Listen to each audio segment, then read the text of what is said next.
We are following breaking news. Sean Diddy Combs arrested in Manhattan and expected to face a judge today. Federal agents took the rapper into custody last night. Now, the arrest follows a nearly year-long investigation into human trafficking. The embattled music mogul has been under criminal investigation since his ex-girlfriend Cassie Ventura came forward with abuse claims in a civil lawsuit, which he's rather saddled with no admission of guilt. Now, additional lawsuits followed, but Combs has denied all of the allegations. And joining us now to unpack this breaking news is ABC News contributor and our friend Mike Muse right here, and criminal defense attorney Bernarda Villalona. Good to see you guys. So, Mike, we'll start with you. Your reaction to the charges and the arrest? I'm startled. I have known Sean Combs for a while. I've been in his presence, part of the music industry. I've attended his home, white parties in the Hamptons, parties at his homes in Miami, parties here in New York City, and I am shocked and gutted and feel sick to my stomach at this indictment. The way that U.S. Attorney laid out this indictment, I didn't know that individual. It was almost this monstrous monster that I saw. We have to remember, we're looking at Diddy in 2024. We have to think about Diddy at the time of this indictment, 2008. Diddy was the guy who ran the city. As U.S. Attorney said, he was giving a key to New York City. Diddy was the Midas touch. If you were in his sphere, you were able to exchange your social currency to create other opportunities for you. This guy had people's careers and lives in his hands. And what I'm thinking about is those who were vulnerable, who, based upon this indictment, he preyed upon. If you were an artist, you would have done anything to pursue your dreams, to get on the billboards, to get into the lights. I'm thinking about those male sex workers. I'm thinking about now, at the time, we look at sex workers as being normalized. In 2008, that wasn't. The shame of why some people had to choose to do sex workers and to be videotaped, to be blackmailed. And then how that U.S. District Attorney laid out those guns, AR-15s in a home, you're being videotaped, you feel like you have nothing to do. And so for me, what I'm getting, what I'm really feeling is sadness for those who felt like they did not have a choice because of 2008 and 9 Diddy, not 2024. And Bernarda, you look at these counts. What do they tell you about this case?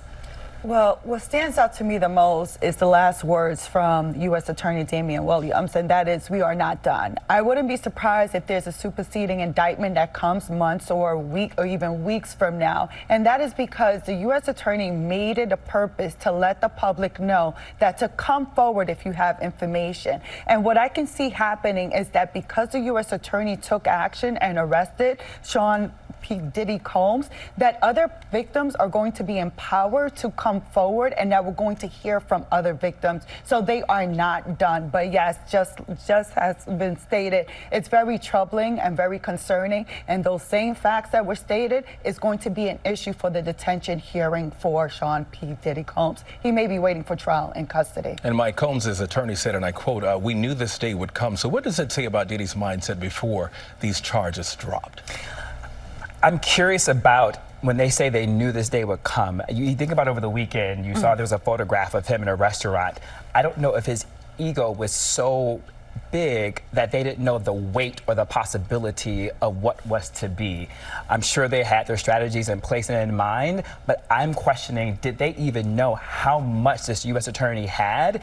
And attorneys, as you know, it's all about storytelling. The way U.S. Attorney Williams outlined that case, he told the story that seems to know just how devastating this case is. And there's another point really quickly when he talked about associates and how they were used to facilitate these crimes. On my way in this morning, I have been fielding calls from associates, and they were even telling me stories of when their morals and ethics was questioned when asked to do things, facilitated illegal items across the country. This is how real these stories are, and it's almost everyone's everyday story who seems to have been in his sphere. And Mike, to that point, Bernarda, you read the indictment, you hear the stories from Mike of people calling him this morning. Could there be other people charged in this? Is there? You mentioned there's more to come. Is there more to come for other people other than Sean Combs? Absolutely. That was one of the things that I noticed first from the indictment, that it's only Puffy that's mentioned in this indictment as one of the defendants. So I wouldn't be surprised if there are other people that are arrested and also charged in this indictment, or people that have already approached and instead are cooperating against Puffy. So I wouldn't be surprised at that fact, because remember, the first count here is racketeering conspiracy. So obviously it tells you just by the charge itself that he wasn't acting alone, because some of these actions were facilitated by people in his hemisphere. And Mike, you've been in the music industry for quite some time. So what does this mean when it comes to accountability?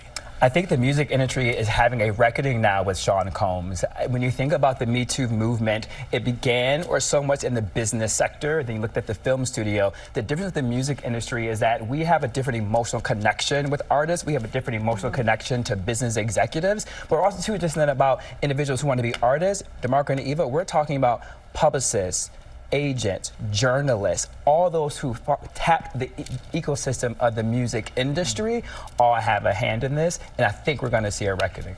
The story is far from over. ABC News contributor Mike Muse and criminal defense attorney Bernarda Villalona, thanks to you both for being with us. We appreciate it.